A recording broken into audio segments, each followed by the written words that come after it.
Hey, what's going on, everyone? Thank you for visiting and coming back to my channel. Today I'm going to be getting into installing and setting up the living space electrical in the bus. So as you can see, I have pretty much everything on a list for the electrical supply and demand of the living space of my bus, including a 200 amp hour battery, a 40 amp DC to DC charge controller, which is what will use the bus's alternator to charge the living space battery, a 40 amp solar charge controller, and a 1200 watt power inverter. This will be what will power AC devices, like things you'll plug in a home wall outlet, TVs, microwaves, fridges, etc. For now, I'm going to use this electrical system without solar power to get an idea of how much power I would use in general to find out how much solar I would need.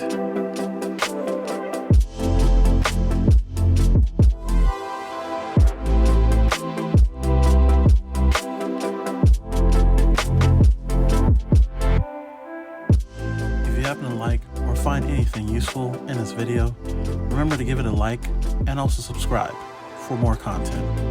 It all helps out my channel a lot, and I appreciate the support. And now, let's get into it.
So part of this whole process that's a little overwhelming to me is trying to figure out the layout of where to put everything on here. So I thought maybe we should put the DC to DC charger here, but it's so close to this edge here, and I don't really want to turn it this way because I really want the connections to be easily available to look at or get to. So I want it to be probably this way. Plus, since the battery is going to be right here, so I have basically all this real estate up here to use. So for now in the van, I'm just going to install the power inverter, the DC to DC, and the fuse box, and all the other connections, breakers, and everything. I'm going to hold off on the solar because there's not going to be any solar in this van. I mean, since this is a rental, I mean, I can't technically install a solar panel into the roof or anywhere else. And I don't really care to get like one of those flexible solar panels and then, you know, just put them up every time. While I'm down in Florida, the plan is, part of my contract job is I'm going to be driving around a lot to clients' homes to do the work that I'm contracted to do. So for the most part, I feel like I'm probably going to be doing like what Forest does, and I'm just gonna be driving around for the most part, recharging the battery with the DC to DC. Now, part of the process of doing this, I'm trying to be as safe as possible setting this all up. I've seen some YouTubers that they just do it really simple. They just do a straight line to the battery and a line from the battery to the power inverter. I'm trying to be a little safer than that.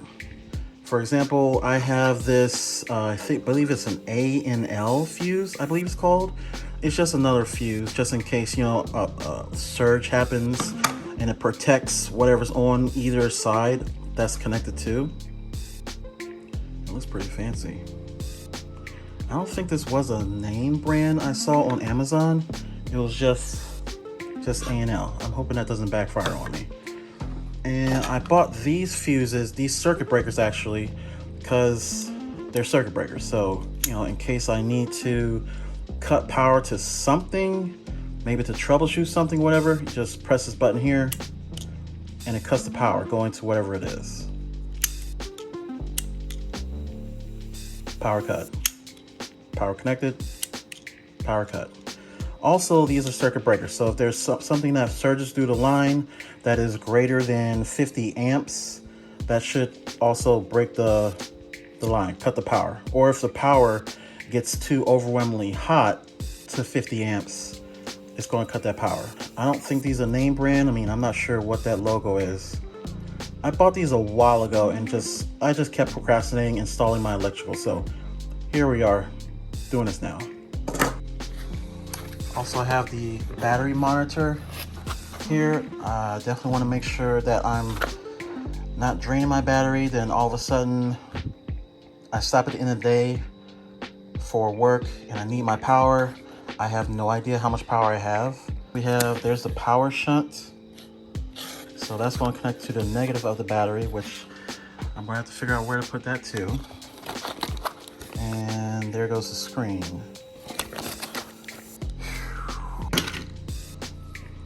These bad boys here, I feel like they are going to come in handy so well. We got some crimpers down here. I feel like that's going to come in handy a lot. We have strippers up here. Strippers. They'll easily strip these wires apart. Looks like they can strip up to, might be that 2.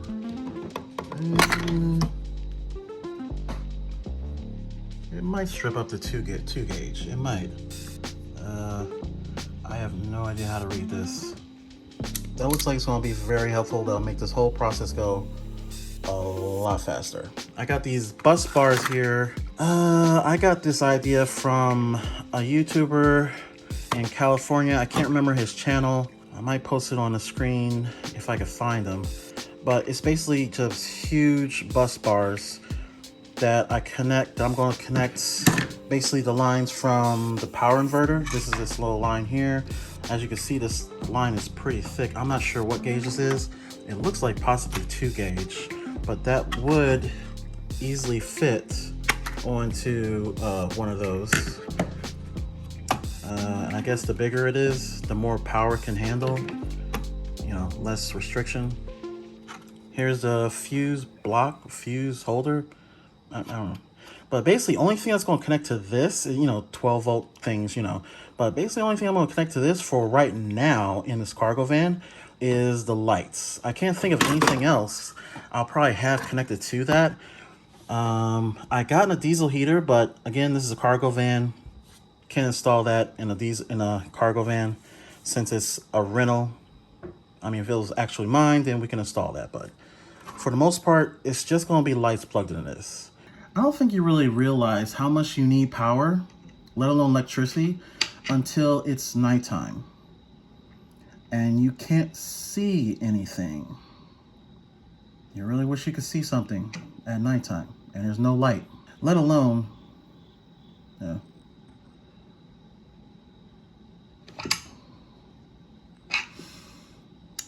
Moving on.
What?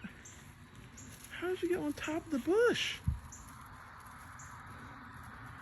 What's happening?